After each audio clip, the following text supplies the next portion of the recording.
Damos la bienvenida a la profesora, analista, psicóloga social Colette Capriles, con quien vamos a conversar sobre un documento que está circulando. Además, Colette Capriles forma parte del Foro Cívico, sobre un documento que está circulando en el cual entendemos que se está planteando de cara al gobierno de Estados Unidos, fundamentalmente, profa, que no se levante el alivio de las sanciones. Bienvenida. Hola, buenas tardes. Muchas gracias, Vanessa. Un gusto hablar contigo. Un gustazo siempre. Sí. No, bueno, déjame poner en contexto el Por favor. documento, ¿no? Sí. Esencialmente, bueno, un conjunto de ciudadanos preocupados por la situación. En realidad, el aspecto que tiene que ver con la digamos, continuidad de la política de flexibilizar las sanciones es una parte del documento, porque de lo que el documento se trata es de darle precisamente contexto a eso en una situación que consideramos todos que es de emergencia, en el sentido de que, bueno, estamos viendo que frente a la restricción del espacio electoral, del espacio cívico, es muy importante que el liderazgo político pueda ofrecer una respuesta que le dé cauce a lo que, bueno, no solo las encuestas, la atmósfera misma cotidiana nos está diciendo, ¿no? Que es la voluntad que tienen los venezolanos de votar, de mantenerse, no hablemos de la ruta electoral, porque eso es como un lugar común, pero Claro, de expresar su voluntad mediante el voto, cualesquiera que sean las condiciones en las que este voto ocurra. Y eso yo creo que es una variable muy importante. Digamos, no se puede dejar sin respuesta política la restricción del espacio electoral, y esa respuesta política consiste en conseguir una candidatura de acuerdo nacional, de acuerdo unitario, que por lo menos logre darle respuesta a todos estos votantes que frente a la inhabilitación injusta, ilegal, inconstitucional y terrible de María Corina Machado, también están buscando una alternativa. Entonces, yo creo que la situación, más allá es decir, el documento no viene tampoco a fijar posiciones de principio, de acuerdo. sino más bien a llamar la atención sobre la coyuntura y la emergencia en la que estamos. ¿Para quién es el documento? ¿A quién está Claro, dirigido? eso es un documento abierto a la opinión pública, pero efectivamente esperamos que pueda ser leído por actores políticos aquí y afuera también, indudablemente.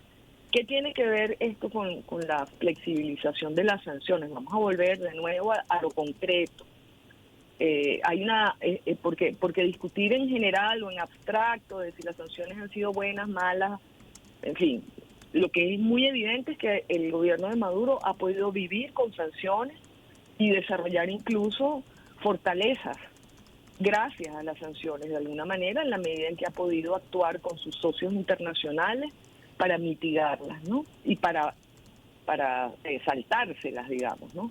Entonces, es inminente el 18 de abril una decisión sobre la continuidad de la licencia general 44, que es la que permite que empresas privadas puedan extraer y comercializar petróleo en asociación con PDVSA. El impacto de que esa licencia no se mantenga, ya he visto hoy justamente un informe al respecto, puede llegar a ser de una reducción del ingreso fiscal de alrededor de 3.000 millones de dólares.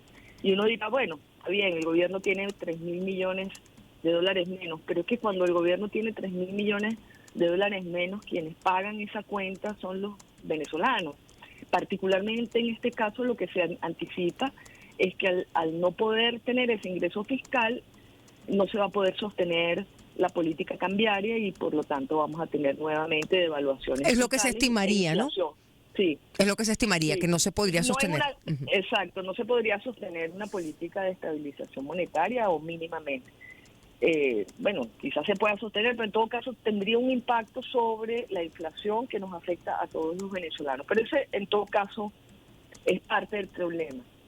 En la coyuntura, el problema más importante es que efectivamente para que esa licencia pudiera servir para enviar señales políticas al gobierno de Maduro, bueno, es muy necesario que haya un candidato justamente.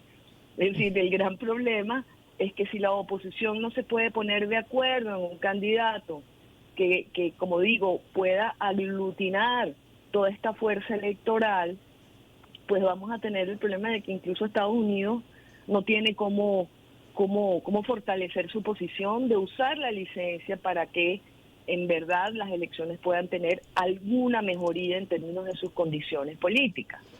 Entonces estamos en una situación, aquí el problema no es la flexibilidad. Pero pareciera haber una trampa, profa, pareciera haber una trampa, Colette, porque quienes están cuestionando, al menos vía redes sociales, grupos de WhatsApp, este documento, lo que dicen es que este documento fortalece al gobierno del mandatario Nicolás Maduro, por ejemplo. ¿Usted qué les respondería?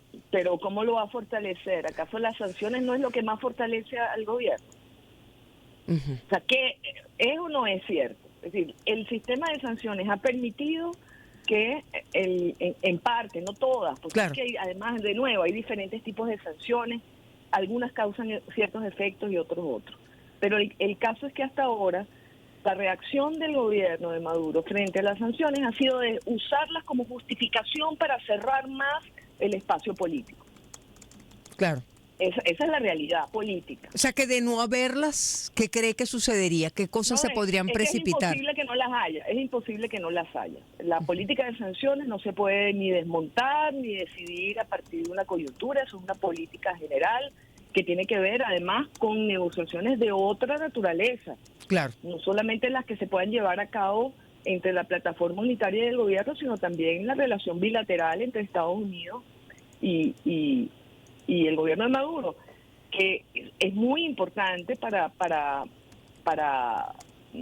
entender que cómo toma Estados Unidos también sus decisiones, que las toma soberanamente, es decir, aquí hay un asunto también de política de Estados Unidos. De lo que decía Estados Unidos, claro. Claro, entonces el punto aquí no es simplemente, es decir, reducir el asunto. Realmente la premisa según la cual las sanciones le hacen algún efecto al gobierno es, a mi modo de ver, equivocado. Todo lo contrario, creo que lo fortalece, lo cohesiona, le da narrativa, le permite tomar decisiones cada vez más radicales, porque se siente precisamente radicalizado por la presión. Entonces eso no sé si nos ayuda. Yo personalmente pienso que no, y pienso que precisamente lo que hemos visto del efecto de la licencia 44 es que en Venezuela ha podido entrar más dinero que de alguna manera también ha resuelto muchas de las resuelto, en fin, ha mejorado claro, mínimamente por lo menos el tema del ingreso fiscal y de su distribución en la sociedad. Por supuesto que no tiene absolutamente nada que ver esto con que haya habido grandes cambios en la economía o que el gobierno de Maduro, gracias a la licencia, se haya vuelto de pronto un gobierno perfectamente liberal. No, eso no ha pasado. Ni va a pasar quitando las sanciones tampoco, ni poniéndolas. Es decir, eso no tiene nada que ver, es un asunto estrictamente político. Entonces, a lo que estamos atendiendo aquí es que aquí hay una responsabilidad política de los actores del gobierno de Maduro de volver al acuerdo de Barbados en las condiciones en que está enunciado, no a las condiciones abstractas de interpretación como hace el gobierno, donde aparentemente sí respeta, pero no respeta. Segundo, aquí hay una situación también de responsabilidad política del liderazgo de la oposición, de ofrecer una alternativa electoral dentro de estas condiciones, porque no estamos en Suecia, estamos en esto, que además esto en lo que estamos ha sido muy bien caracterizado por todo el mundo, sabemos en dónde estamos y en qué estamos y cuáles son las condiciones políticas en las que esta elección va a ocurrir. Pero eso es justificación para no hacer nada. Claro. Eso es justificación para aceptar esas condiciones.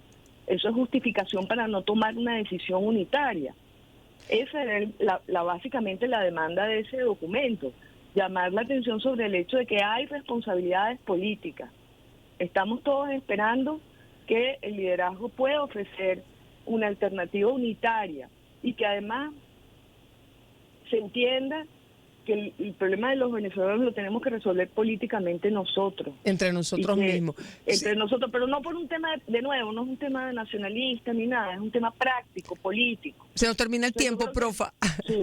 Muchísimas gracias por acompañarnos. No, al contrario, gracias por darme la oportunidad. Bienvenida siempre. Un gran abrazo, profa. Profesora Colette Capriles, a las 2:30 de la tarde, volamos a la pausa, ya regresamos.